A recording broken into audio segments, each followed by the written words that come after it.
Bismillahirrahmanirrahim. Assalamualaikum warahmatullahi wabarakatuh. Alhamdulillahilladzi khalaqal mauta wal hayata liyabluwakum ayyukum ahsanu amala. Huwallazi ja'ala al-laila wan nahara khifatan liman arada an yadhakkara wa arada syukura. Asyhadu an la ilaha illallahul malikul a'la wa asyhadu anna sayyidina maulana Muhammadan abduhu wa rasuluhu arsalahu basyiran wa nadhiran wa da'iyan ilallahi bi idnihi sirajan munira. Amma ba'du faqad qala ta'ala a'udzu billahi minasy syaithanir rajim. Bismillahirrahmanirrahim. Qul innal mauta alladzi tafirruna minhu fa innahu mulaqikum. Katakan bahwa sungguhnya kematian yang kalian semua, kita semua berusaha lari daripadanya, niscaya akan menemui kalian. Summa turaduna ila alimil ghaibi wasyahadati fayunabbi'ukum bima kuntum ta'malun. Lalu kalian akan dikembalikan kepada Allah sang pemilik syahadah, yang memiliki yang gaib maupun yang nyata. Lalu kemudian fayunabbi'ukum bima kuntum ta'malun, Allah memberi kabar kepada kita, membongkar seluruh amal perbuatan kita di alam dunia. Wa qala sallallahu alaihi wasallam al-qayyisu man dana nafsahu wa 'amila lima ba'dal maut. Orang yang cerdas adalah orang yang menundukkan hawa nafsunya lalu mampu mau beramal untuk setelah kematiannya. Maka sadaqallahul azim wa sadaqa rasuluhul habibul karim. Wa nahdzalika minasyahidin asyakirin walhamdulillahi rabbil alamin. Hadratul mukarramun, para sepuh keluarga besar Mbah Pinggi Sasmita Jaya, khusus lingkungan RT 2 RW 24 Pamulang Barat dan sekitarnya, seluruh tamu undangan yang hadir. Alhamdulillah malam hari ini kita bisa memenuhi undangan Sohibul Musibah dalam rangka 1 tahun tepung tahun, bahasa Arabnya haul, bahasa Jawanya mendak pisan. Haul pertama mendak pisan dari saudara kita, tetangga kita, keluarga kita, Bapak Soeharno almarhum. Tak terasa sudah 1 tahun meninggalkan kita. Bapak dan Ibu rahimakumullah, sebelum kita sama-sama berdoa, Allah Subhanahu wa taala tadi dipesankan oleh MC untuk menyampaikan 1-2 kata oleh-oleh untuk kita semua, untuk kita bawa pulang menjadi renungan kita semua, agar kemudian kita juga mendapatkan hikmah dari pertemuan ini, juga kepulangan beliau mengingatkan kita bahwa pada akhirnya kita semua tinggal tunggu giliran. Tadi kata Pak Ajat ya, kita ini lagi nunggu giliran saja. Ya, siapa duluan kita nggak tahu, begitu ya. Bapak dan Ibu rahimakumullah, maka yang cerdas adalah yang mampu menundukkan hawa nafsunya untuk kemudian beramal setelah kematiannya. Hadirin rahimakumullah, malam hari ini 3 poin saja yang ingin saya sampaikan. Yang pertama, 3 poin ini adalah jawaban atas orang yang mempertanyakan atau menyangsikan. Sekaligus yang keduanya menguatkan amaliyah yang kita biasa lakukan. Ini 3-tiganya, 1 jawaban atas orang yang menyangsikan, sekaligus adalah menguatkan amaliyah yang sudah kita lakukan. Sumber referensi yang saya ambil adalah dari buku yang saya bawa ini. Ini adalah bukunya Ustaz Abdus Somad. Sekarang sudah doktor, bahkan sudah profesor. Beliau nulis 37 masalah populer. Buku ini sedang saya kaji di Reni Jaya, Al-Hikmah Reni Jaya Blok T sana. Lalu juga dikaji di An-Nas, Pamulang MA. Sebelahnya Estet, sebelahnya At-Taqwa sana. Ini buku ini istimewa karena bisa menguatkan amaliyah yang kita biasa lakukan dengan dalil-dalil yang sahih dan sharih. Bapak dan Ibu rahimakumullah, bagian yang pertamanya tadi 3 poin, 3 bagian. Bagian yang pertamanya adalah yang selalu ditanyakan oleh orang yang menyaksikan. Ustaz, emangnya kita doa bareng untuk almarhum itu nyampe? Pertama, nyampe atau tidak doanya? 1 ya Pak ya. Yang kedua adalah berkenaan dengan pertanyaan berikutnya atau gugatan berikutnya lebih tepatnya. Apa itu? Apakah itu benar tradisi dari Islam? Jangan-jangan kata orang benar itu tradisinya orang Hindu. Hari ini kita akan temukan jawabannya. Yang ketiga, selalu biasanya kita ini beragama kayak orang kayak pedagang Pak ya. Selalu kalau kita beramal soleh, sholat jamaah, apa pahalanya? Ya kan? Apa pahalanya? Nah, takziah ada nggak keuntungannya buat kita yang takziah? Ini poin yang terakhir yang akan kita bahas. 3 poinnya Pak. Ya, 1, sampai atau tidak? Yang kedua, bukankah itu tradisi Hindu? Yang ketiga, apa untungnya untuk kita yang takziah? Bapak dan Ibu rahimakumullah, kita mulai bagian yang pertama, sampai atau tidak. Sampai atau tidak itu satu di antara jawabannya adalah yang sering dibaca sama Pak Riki Suwarno. Alhamdulillah ketemu lagi. Terakhir kemarin Desember tahun yang lalu. Sekarang sudah lewat Desember tahun yang kemarin. Berarti sudah lewat 1 tahun baru ketemu lagi nih. Beliau sebelum pindah tempat mukim, beliau sering membaca sholawat. Sholawat malam Jumat. Hari ini kita kaji, Pak. Sholawatnya. Sebelum kita kaji, kita dengerin dulu suaranya, kangen suara. Mumpung ada di sini orangnya pun gantian. Ini suara Pak Riki khas banget. Saben malam Jumat. Kita mulai dengan sholawat dulu, tapi sholawat sholli wa sallim daiman ala mada. Sholli wa sallim daiman ala mada. Wal ali wal ashabi man qad wahada. Wal ali wal ashabi man qad wahada. Saben malam Jumat ahli kubur balik nang omah kanggo njaluk donga wacan Quran sakalimat. Lamun ora dikirimi banjur bali brebes mili bali nang kuburan mangku tangan tetangi. Bapak Ibu monggo.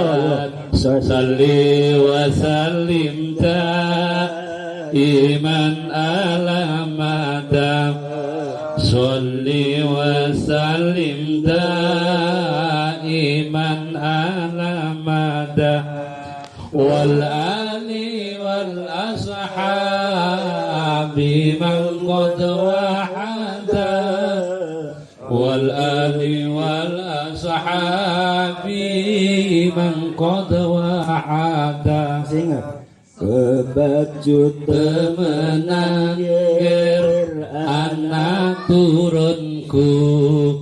Aku ora pirang padha mangan tinggalanku. Lamun aku bisa bali ing alam donya bakal taringgesi bondoku sing isih ana. Sholli wa sallim daiman ala madam. Sholli wa sallim daiman ala madam.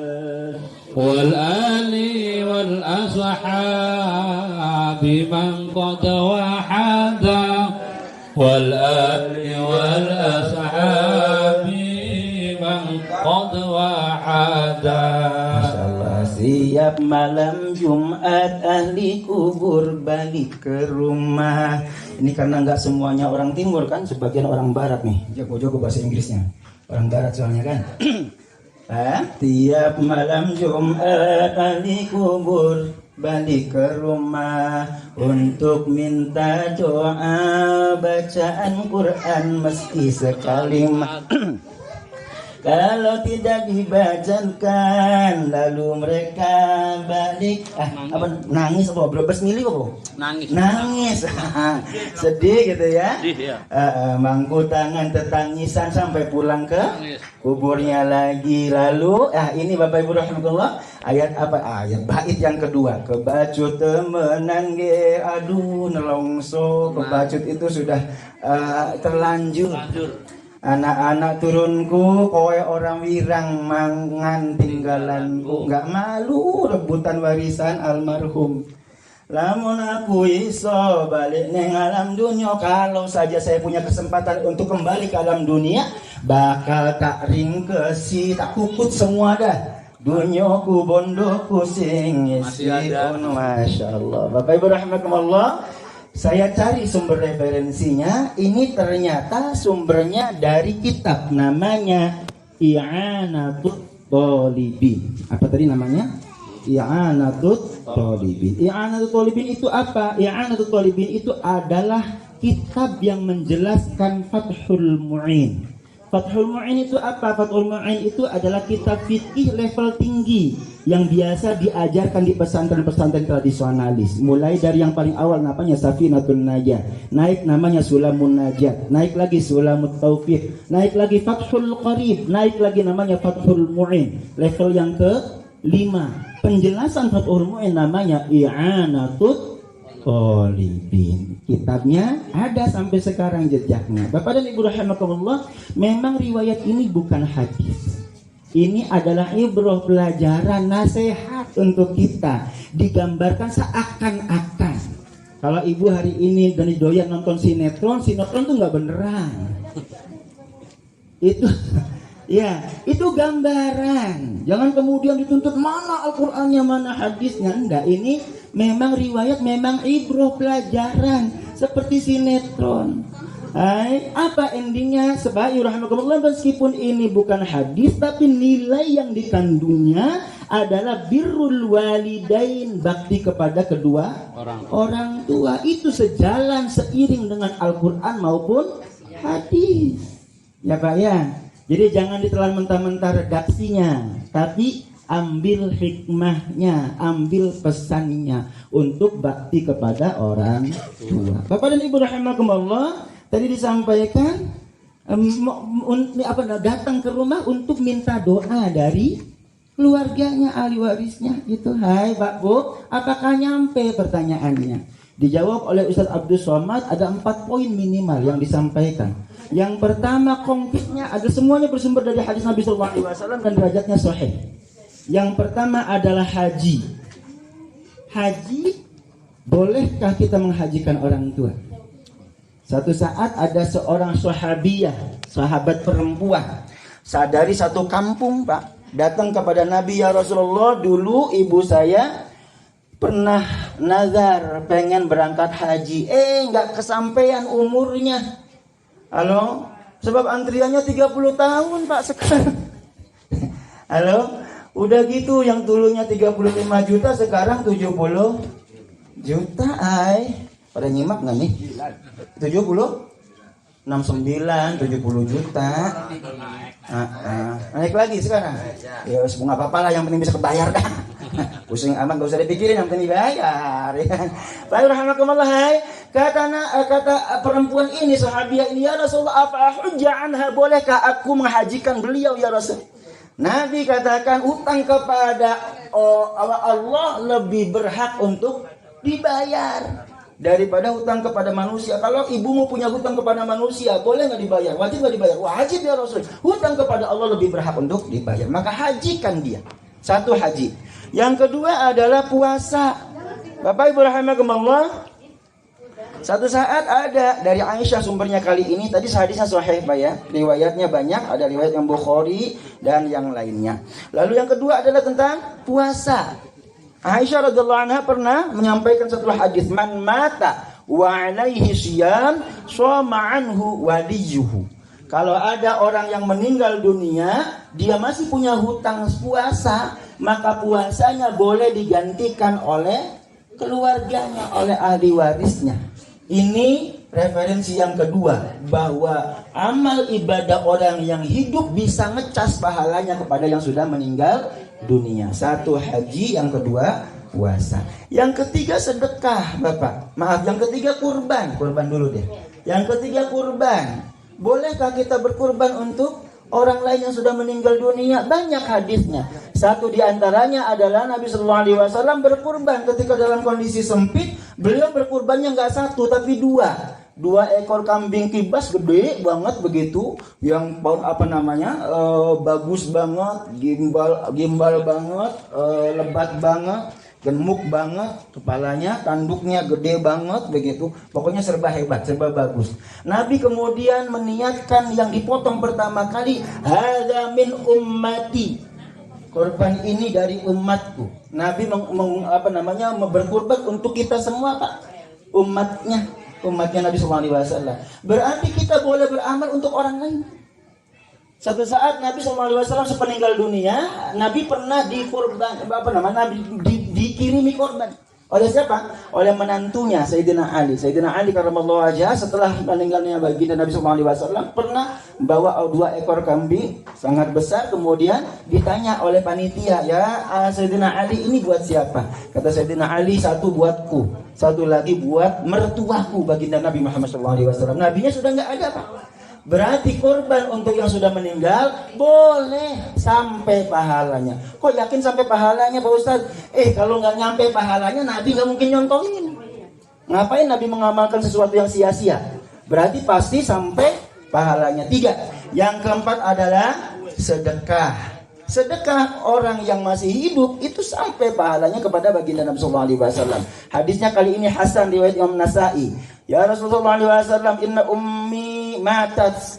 Kata salah seorang sahabat Nabi SAW, ibuku meninggal dunia. Afa atasaddaqu anha. Bolehkah aku bersedekah untuknya? Qala Rasulullah SAW, na'am. Bagus, silakan. Oke, gitu. Qultu fa ayyu sadaqah afdal? Sedekah apa kira-kira ya Nabi yang bisa saya lakukan?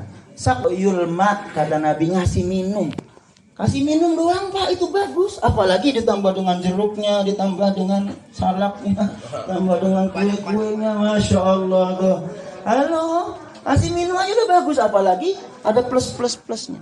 Bapak Ibu rahimakumullah, ini 4 poin. 1 haji, 2 puasa, 3 menyimak alhamdulillah. Korban yang keempat, sedekah sampai pahalanya. Itu menunjukkan pahala orang yang beramal untuk orang lain yang sudah meninggal itu sampai kepada yang sudah meninggal. Makanya ahli kubur tadi balik ngomah minta didoain gitu ya, pahalanya nyampe kepada almarhum. Baik Bapak Ibu rahimakumullah, lalu digugat ini Pak Bu, digugat oleh orang yang menyaksikan gitu. Ustaz, itu hadis bertentangan dengan ayat. Waduh, gawat juga, hadis bertentangan dengan ayat. Ayatnya di surah An-Najm itu jelas kan.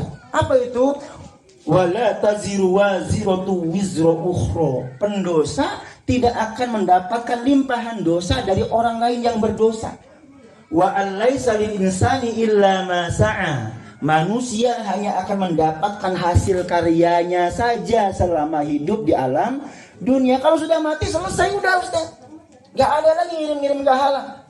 Bapak Ibu rahimakumullah, inilah celakanya kalau baca Quran cukup memahaminya dengan terjemahan. Bu, hai. Kalau baca Quran memahaminya cukup dengan terjemahan, bahaya. Satu di antaranya adalah ini, seakan-akan berarti terputus semua amal.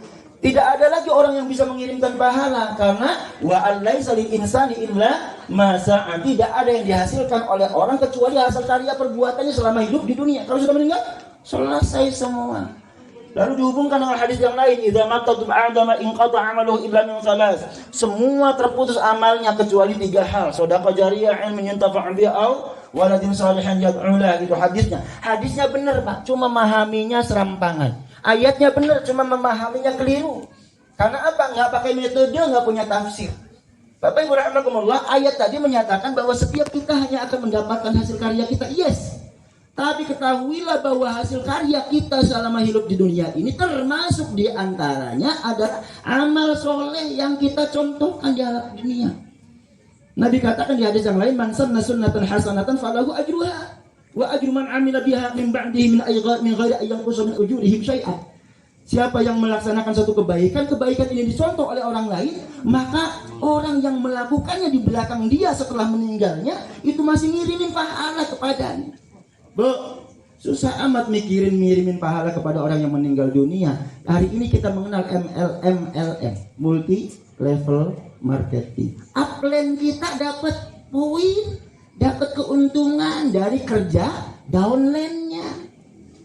Halo, orang tua dapat pahala dari amalan anak-anaknya. Sebab dulu orang tualah yang mendidik anak-anak ini sehingga kemudian dia beramal soleh. Kalau tanpa peran orang tua, mungkin dia tidak amalnya amal soleh, tapi amal salah, ya kan? Maka ketika anak kita beramal soleh, sebenarnya sebenarnya itu juga hasil karya kita selama masih hidup di alam dunia. Wajar kalau kemudian kita mendapatkan kiriman pahalanya.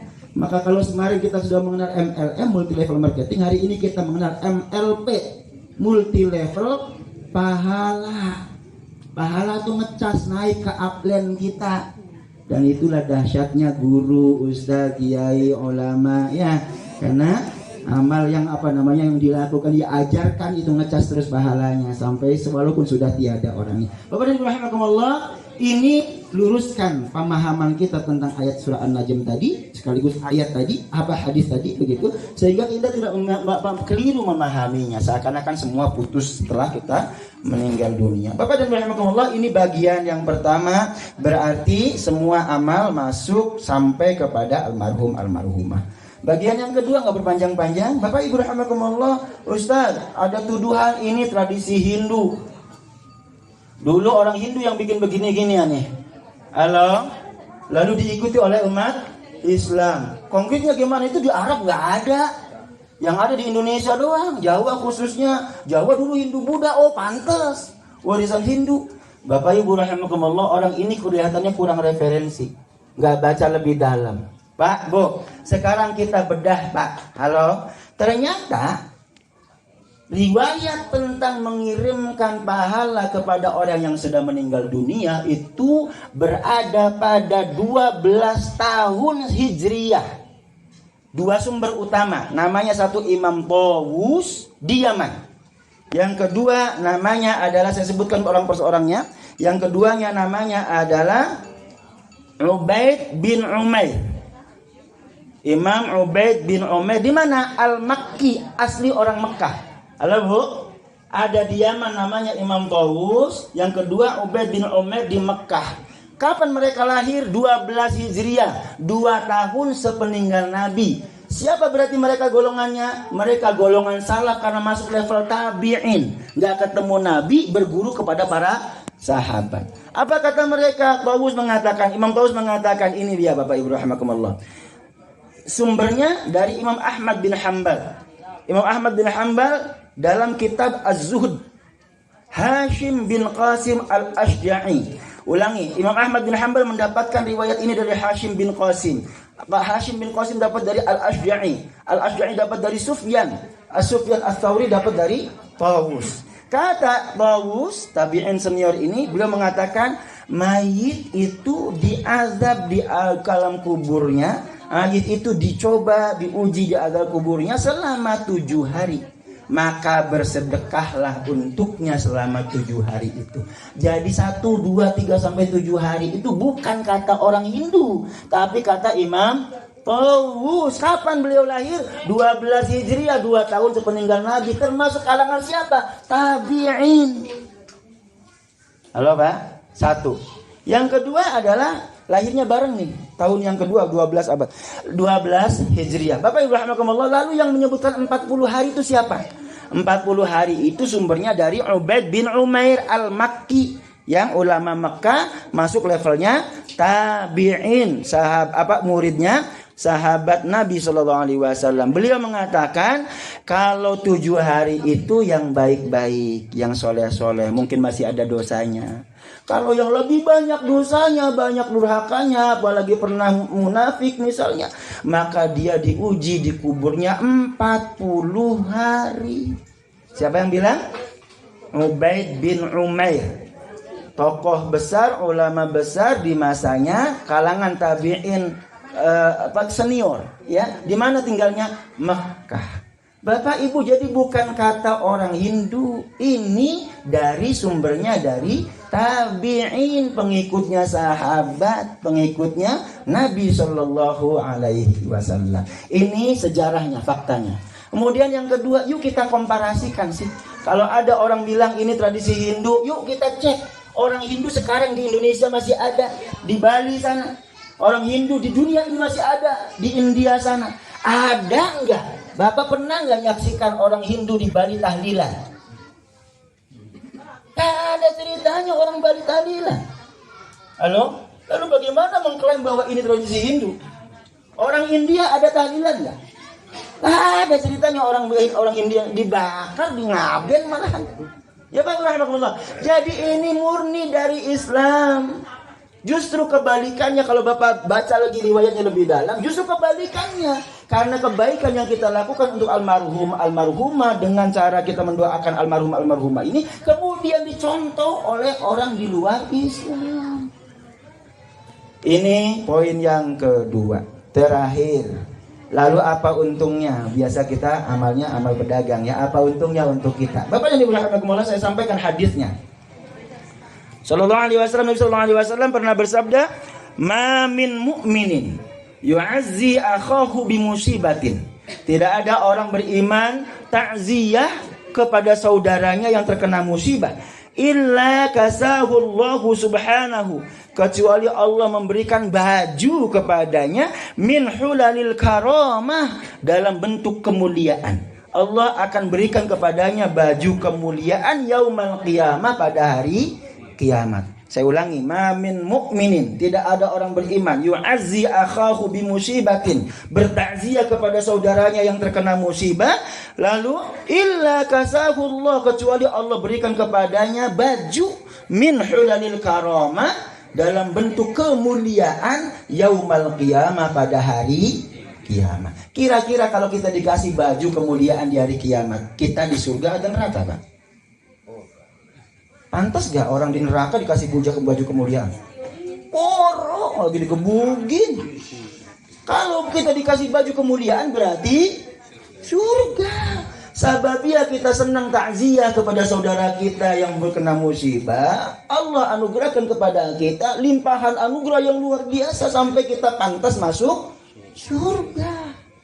Bapak Ibu rahimakumullah, hadis ini disebutkan dalam kitab hadis dhaifnya siapa namanya? Al-Albani. Bapak Ibu, Salafi itu rujukannya kalau hadis selalu Al-Albani. Awalnya dulu Al-Albani menganggap hadis ini dhaif, hadis ini lemah. Tapi orang yang sama belakangan hari mengoreksi. Beliau orang yang sama, Al-Albani bilang hadis ini sahih. Ulangi, hadis ini sahih. Bukan kata kita, bukan kata ahli hadisnya Salafi. Halo? Kalau hadis ini sahih, kenapa kita nggak mau takziah kepada saudara kita yang kena musibah? Bapak Ibu rahimakumullah, keuntungannya buat kita sendiri. Bapak Ibu, 3 poin ya. Tadi jawabannya 1, apakah sampai? Jelas sampai. Bukti nyatanya nggak pernah ada yang kembali. Yang kedua, apa tadi yang kedua? Apakah ini nyontoh orang yang Hindu? Enggak. Berasal dari Imam Tawus dan siapa tadi? Ubaid bin Umair. Lahirnya 12 Hijriah, 2 tahun sepeninggal Nabi, kalangan tabi'in. Itu mereka termasuk Salafi. Maka kalau ada orang yang mengaku Salafi tidak mau mengikuti Salafi, mengikuti Salafi yang mana? Bapak Ibu, Imam Ibnu Taimiyah itu galak soal ini. Imam Ibnu Taimiyah, kata Imam As-Suyuti, beratus-ratus hari sepeninggal Ibnu Taimiyah itu didoakan di kuburnya maupun di rumahnya oleh para pengikutnya, oleh para muridnya. Mereka datang berbondong-bondong, berduyun-duyun untuk membacakan Al-Quran di makamnya maupun di rumahnya. Itu Imam siapa tadi? Kata Imam As-Suyuti. Siapa? Imam Ibnu Taimiyah, yang sering dijadikan sebagai rujukan orang yang menolak amaliyah ini. Padahal guru-guru mereka, Imam Ibnu Taimiyah, justru didoakan oleh anak muridnya di masanya ratusan hari. Kata As-Suyuti, sebab As-Suyuti ini segenerasi dengan Ibnu Taimiyah. Bapak dan Ibu rahimakumullah, jadi poin kembali, 1, menguatkan, jangan ragu. Amaliyah kita ini punya dasar, punya landasan yang sangat kuat dari Al-Quran maupun hadis Nabi SAW, termasuk asar dari sahabat dan tabi'in. Yang kedua, nggak usah kemudian merasa malu kalau kemudian didebat, dibantah oleh orang lain. Kita sudah punya dasarnya, tinggal kita sampaikan jawabannya. Terserah kalau mereka mau nerima atau tidak, urusan mereka, bukan lagi urusan kita. Ya, mudah-mudahan dengan cara ini kita bisa istiqamah melaksanakan apa yang sudah kita lakukan, karena kita punya kekuatan dalil maupun Al-Quran maupun hadis Nabi SAW-nya, sekaligus argumentasi yang kuat tentangnya. Dan insya Allah ini menjadi landasan yang kuat, yang kokoh untuk kita bisa terus mengamalkannya. Amin ya Allah Rabbal Alamin. Terakhir kita doakan semoga almarhum yang hari ini kita doakan, Allah ampuni segala khilaf dosanya, Allah lipat gandakan pahala kebajikannya, Allah tempatkan di tempat terbaik di sisi. Amin ya rabbal alamin. Al-Fatihah. A'udzu billahi minasyaitonir rajim. Bismillahirrahmanirrahim. Alhamdulillah.